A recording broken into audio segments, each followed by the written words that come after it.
never get the same feeling as when I watch Nozaki-kun again, and that kills me. And I cannot let this live if it's not S tier. Okay, well, I'll watch it, but you know, it can't be that good. There's no way it's that good.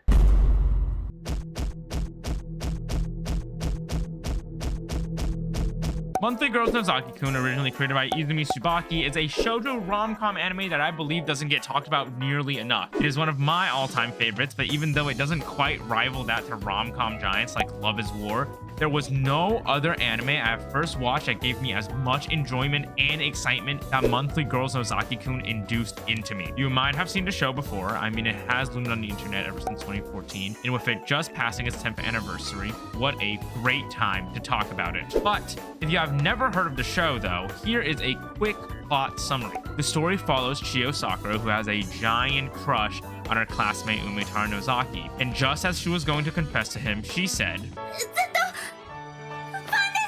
"Huh?" And she receives not a yes, not a no, or maybe she gets a signature, because this man right here is actually a popular shoujo manga artist that goes by the name of Yumiko Sakiko. In an effort to get closer to him, she ends up becoming an assistant, helping him on his manga, but turns out there were many other students who are also helping him, and hilarious antics ensue while romantic frustration continues. To put it shortly, though, it's basically a shoujo anime about writing a shoujo manga, and if you're reading the manga, then it would be a shoujo manga about writing a shoujo manga. Quite neat, I must say. Also, yes, the plot is that simple. Nozaki-kun is very much surface level, but I believe that is where the magic is. If you ask me what my comfort anime is, I would say Nozaki-kun. If you were to ask me what I would recommend for a chill, funny, turn off your brain type anime, I would no doubt say Nozaki-kun. The romance in it isn't anything crazy. You can even consider it lackluster, but the comedy is where it shines, with its colorful cast of characters and a line of scenarios relying on certain gags that characters have with each other. The anime starts off perfectly, setting the tone from the cute background music and character design, the random tanuki hanging from the window, to a ridiculously failed love confession. You already know you are in for a cute comedic treat. This is also, of course, reflected in the opening, which is full of color, with high energy music, followed by characters using stationery to fight off random tanuki. It ends with a showing of the main cast. Call me crazy, but I wasn't actually the biggest fan of the opening at first, as I thought it was too simplistic and not that exciting, but it grew on me. It really grew on me, as the music is weirdly catchy, and after getting to know the characters, I just loved seeing them do their wacky things. The whole OST is honestly super catchy. They are super fitting for the high school comedic setting and adds that extra layer of either lightheartedness or wackiness. Now, getting into our next topic, the characters. Oh, the characters. Each of them have their own unique personalities and shticks that enhance the comedic moments. The relationship between each character is clear from the beginning. The author definitely made sure each character has a solid standing ground when they are first introduced, so there was no questioning what their personalities would be, while leaving that extra room of surprise that gets filled in not soon later. Let's simply take Nozaki, for example. Looking on the outside, he seems bland, tall, dense, straightforward, and monotone, which is exactly what he is, but the little unique thing about him is that he's secretly a writer of a shoujo manga with an incredibly girlish persona. Alright, let me just give you a quick breakdown of everything. So, the main male cast consists of Dumb, and Mikoshiba. Then there is more diversity in the female cast, with Helplessly in Love, almost to the point of obsession, the Angel Ogre, the girl who looks like a guy who gets hit on by other girls, and because I'm missing a spot here, I'm just gonna plug Mikoshiba back in again. Starting with the main focus, Nozaki, he is a guy with a simple mindset that takes his work really seriously.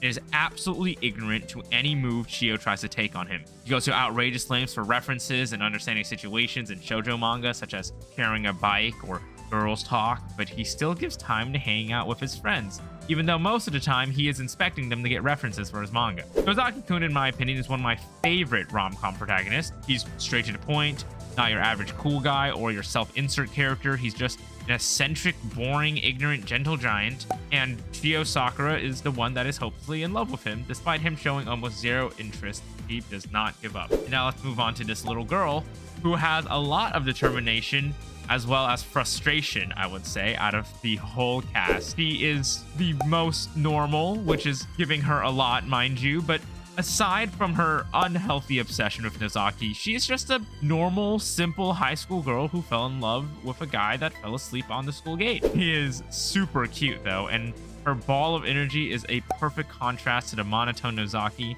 and also her two big red polka dot ribbons are just simply iconic. Please give me a pair, I would wear them in an instant. Those are the two main pairs of the series, but within there are two other pairs. One of them is Wakamatsu and Seo. Hirotaka Wakamatsu is the youngest in the main cast and is a total sweetheart. I truly believe a person like Wakamatsu cannot exist today. He's the type of character where he can replace the word with freaking.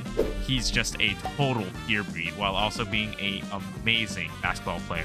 His problem, though, is that he suffers from insomnia and PTSD because of, well, Theo. But his cure for it is the beautiful singing of a person named Lorelai in the choir room, who is also Seo, but he can never find this out because he gets knocked out in 1 millisecond the moment he hears Lorelai singing. Even though he completely detests Seo, he is an innocent angel, so he has no way of showing his displeasure whatsoever, which makes him the result of a lot of teasing from Yuzuki Seo, who is, well, the cause and peer of Wakamatsu's troubles. She is a rowdy, brash girl who, instead of playing basketball, plays dodgeball, except she's the only one with the ball while everyone else is running in fear, including her teammates. So naturally, you can see why Wakamatsu has PTSD from her. But she takes solace in this. She might be a semi-sadist, but she does indeed have a soft spot for Wakamatsu, inviting him out, looking for opportunities to hang out with him, even though it always turns into her making fun of him or teasing him in some way. It's still a cute relationship, especially knowing the secret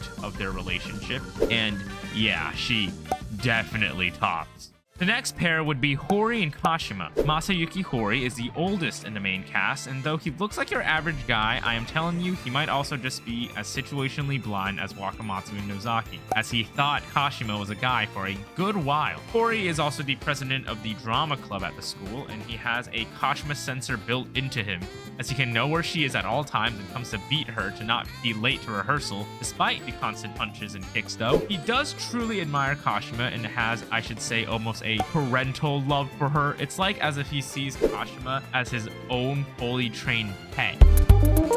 Or maybe it's just his upperclassman energy. Anywho, Hori is a short king, and honestly, besides all the Kashima stuff, he is quite normal. While Yu Kashima, the school prince, who has a harem of her own respect, is not the brightest person and would often think too deeply into situations that lead to misunderstandings, and she usually jumps the gun by a lot. Kashima wants to feel needed by the president, as she highly respects him, and is not really in love with him, even though she acts as the prince for everyone else. For Hori, she'd rather be a white horse.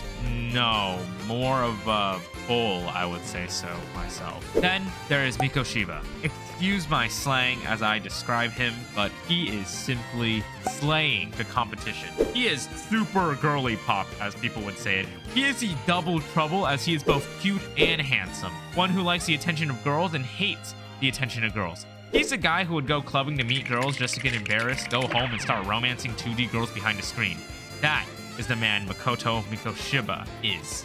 An absolute icon, who was the reference to the female main character in Nozaki's manga. So yeah, he's an absolute queen. The comedy in Nozaki-kun is amazing. It's a shoujo anime where it mostly parodies the classic shoujo trope, sort of like how Konosuba is an isekai anime that plays on the isekai tropes. In Nozaki-kun, there is still the heart-throbbing bicycle ride, the sharing of one umbrella, the tall guy, short girl dynamic, and many more, except each of them is flipped on its head, making for many funny situations.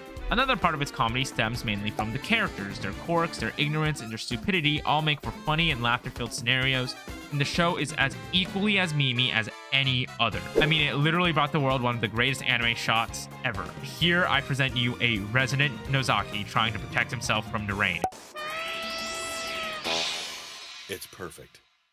Perfectly lame! Oh my god, I just love this guy. I could make a whole Nozaki exhibit if I wanted to, but that's for another day. We still have to talk about the romance. While there is romance, it does sometimes feel completely non-existent. I will say the amount of investment that Sakura has on Nozaki has also rubbed off on me and gave me the same investment on if those two will get together or not. It's a cute, subtle relationship as the two have some great chemistry with each other, but The anime also gives a lot of moments where you think, oh, it's finally going to give some romantic development, only for it to punch you in the face, spit on you, and then kick you while you're down, making the audience and even sometimes the cast of the show go like this. Yeah, so if you're looking for a highly romance-focused show, maybe this one won't be it. All in all, Monthly Girls Nozaki-kun is an amazing comedy with eccentric characters and hilarious scenarios with fitting animation from Doga Kobo in a great manga that is nearing its 13th year anniversary, by the way. And although this is just another high school rom-com in the vast sea of high school rom-coms, it is definitely a standout, and I would recommend any comedy lover to give it a watch. Does it have an insane romance plot with development? No. Is it a show that made me question my life and gave me a sense of relatability to the characters and their situations? Not really. But did I leave watching it with many moments of laughter and a giant smile on my face? Yes. Yes, I did. And that is exactly why Monthly Girls Nozaki-kun will always have a special place in my heart and is my favorite high school rom-com. Hey, this is Yahire. I know this content is a bit different from my usual VTubing topic, but I wanted to experiment a little. Let me know if you enjoyed it and if you would like to see me covering more anime, manga, or maybe even light novels. And if you'd like me to cover more mainstream works or niche underground works, and don't worry, my content about VTubers is not going anywhere. I would love your feedback, and as always, thank you for watching.